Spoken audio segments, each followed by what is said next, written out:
Macky Sall demande la contribution financière de ses ministres pour lutter contre le coronavirus.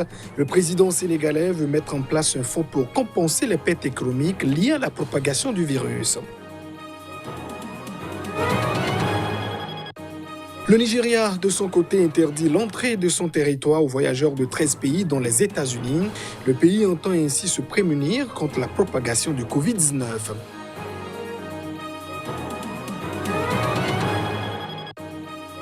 Et puis, l'Afrique devrait se préparer au pire, avertissement de l'Organisation mondiale de la santé. L'OMS appelle le continent à se réveiller face au virus.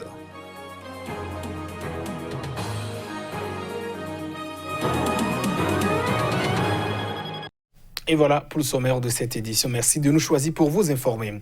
Le président sénégalais a trouvé une manière de lutter contre les conséquences économiques liées au coronavirus. Macky Sall demande à ses ministres de mettre la main à la poche pour contribuer à la mobilisation d'un fonds. Le pays a enregistré 36 cas de contamination liés au Covid-19. Tous les moyens sont bons pour lutter contre le coronavirus. Pour tenter de compenser les pertes liées à la propagation du virus, le président sénégalais a demandé à ses ministres de mettre la main à la poche. Macky Sall indique sur les réseaux sociaux avoir décidé la création d'une cellule nationale de crise et d'un fonds de riposte et de solidarité contre les effets du Covid-19. Il n'a pas fourni plus de détails sur ces instruments, mais il invite les ministres à contribuer chacun à hauteur d'1 million de francs CFA, soit 1 500 €. Un porte-parole de la présidence a confirmé qu'il s'agissait d'une demande de contribution personnelle. Le chef de l'État exhorte aussi le ministre du Commerce à veiller à l'approvisionnement correct du pays en denrées et produits de première nécessité, tout en dissuadant d'éventuelles hausses indues des prix. Le Sénégal, pays d'Afrique de l'Ouest, a déclaré depuis le 2 mars 36 cas confirmés de nouveau coronavirus. Aucun décès n'a été rapporté. Le gouvernement a annoncé une série de mesures fortes, comme la suspension de tous les vols avec la France et 6 autres pays d'Europe et d'Afrique du Nord, l'interdiction des manifestations publiques, l'annulation des festivités de l'indépendance et la fermeture des classes.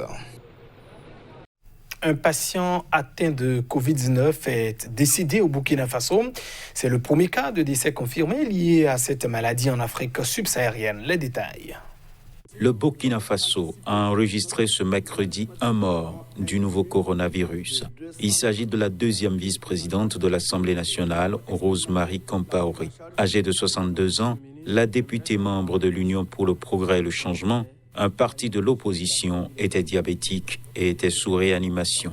Malheureusement, pendant que nous nous apprêtions à annoncer les premières guérisons chez les patients dont les contrôles devront rentrer aujourd'hui même, nous avons enregistré dans la nuit du 17 au 18 mars 2020, précisément à 23h25, le décès d'une patiente de 62 ans, diabétique, qui était sous réanimation. En dehors de la recherche et du suivi des cas contacts, toutes les personnes malades sont prises en charge au niveau des centres de référence pour les cas graves. Les cas les moins graves sont pris en charge au niveau périphérique ou à domicile.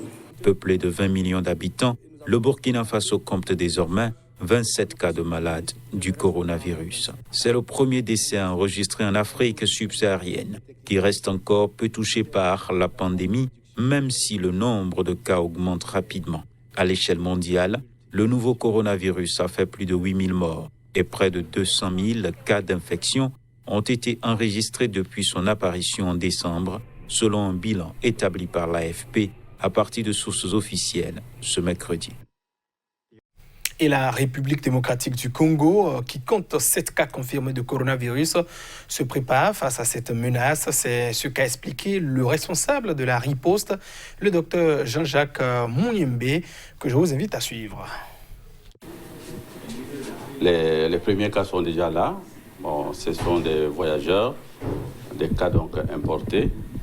Et depuis hier, nous avons des cas, un cas donc de transmission autochtone.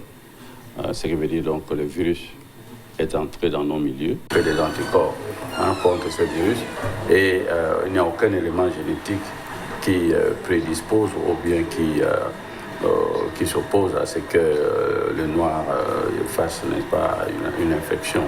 Alors, je pense que nous devons éviter tout cela et être conscients que la menace est là et nous devons éviter qu'on soit en contact avec le virus. Je pense que nous tous les pays procèdent par la fermeture, n'est-ce pas, des frontières et nous n'allons pas échapper à cela. Voilà. Les appels se multiplient depuis mardi pour demander aux partis en conflit en Libye d'observer une trêve humanitaire. L'Organisation des Nations Unies ainsi que plusieurs pays arabes et occidentaux estiment que cela permettrait davantage aux autorités de mieux lutter contre le coronavirus. Les autorités sanitaires affirment toujours n'avoir détecté aucun cas de contamination en Libye. En dépit de cette stabilité sanitaire apparente, la communauté internationale préconise des mesures visant à épargner le peuple libyen. En l'occurrence, une trêve. Devoir de mémoire, deux autorités se disputent le pouvoir en Libye. Le gouvernement d'union nationale et un gouvernement parallèle contrôlé par le maréchal Khalifa Haftar. Ce dernier mène depuis début avril une offensive pour s'emparer de la capitale libyenne. Une trêve fragile avait été décrétée le 12 janvier, mais des combats opposent régulièrement les deux camps qui s'accusent mutuellement de violations.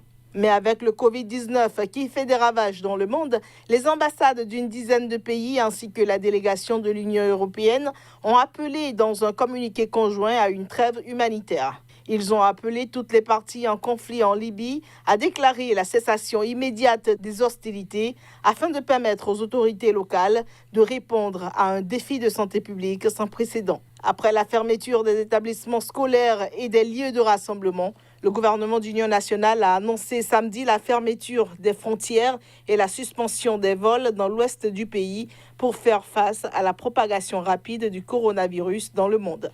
Dans l'est du pays, des mesures préventives contre le virus ont également été mises en œuvre, mais les frontières restent ouvertes avec l'Égypte voisine, où plusieurs dizaines de cas de contamination ont été recensés. Et le Nigeria a suspendu depuis ce mercredi l'entrée sur son territoire aux voyageurs arrivant de 13 pays à risque, dont les États-Unis, la Chine et plusieurs pays européens. C'est une mesure qui vise à lutter évidemment contre la propagation du coronavirus. Le géant anglophone de 2 millions d'habitants, qui n'avait pris aucune mesure particulière jusque-là, a finalement décidé de restreindre l'entrée pour les voyageurs arrivant des pays comptant plus de 1000 cas au niveau national. Il s'agit des 13 pays suivants: Chine, Italie, Iran, Corée du Sud, Espagne, Japon, France, Allemagne, Norvège, États-Unis, Royaume-Uni, Pays-Bas et Suisse. En outre, le gouvernement nigérian suspend temporairement tous les visas délivrés aux ressortissants de ces pays.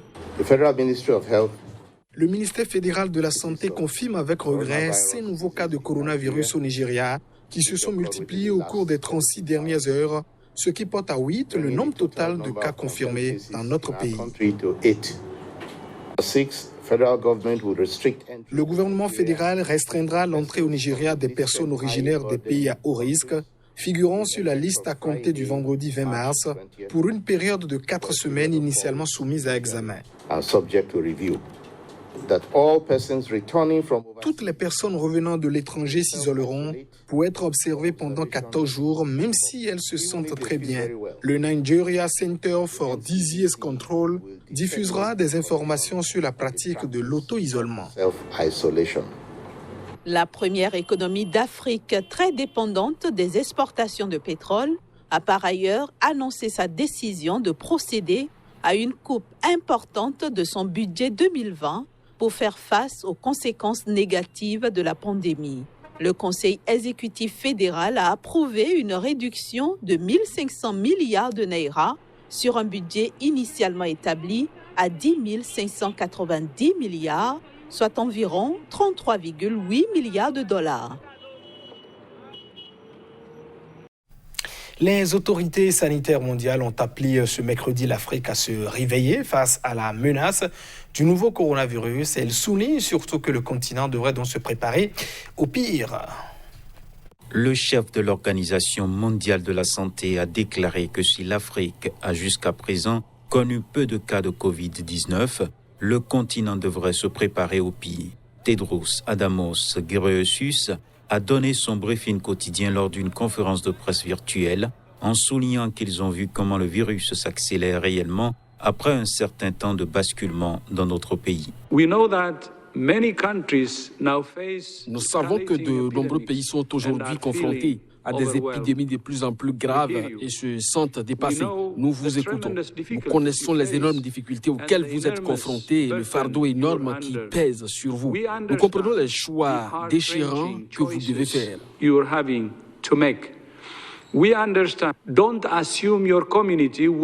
Ne supposez pas que votre communauté ne sera pas touchée. Préparez-vous comme si elle allait l'être. Ne présumez pas que vous ne serez pas touché. Préparez-vous comme si vous alliez l'être. Mais il y a de l'espoir. Il y a beaucoup de choses que tous les pays peuvent faire.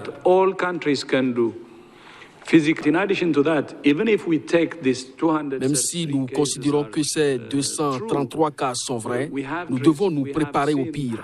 Dans d'autres pays, nous avons vu comment le virus s'accélère réellement après un certain point de basculement. Le meilleur conseil à donner à l'Afrique est donc de se préparer au pire. Le directeur général de l'Organisation mondiale de la santé a également qualifié le nouveau coronavirus d'ennemi de l'humanité, alors que plus de 8000 personnes sont décédées dans le monde depuis son apparition fin décembre en Chine. Mesdames et messieurs, c'est la fin de cette édition. Merci de votre attention. Au revoir.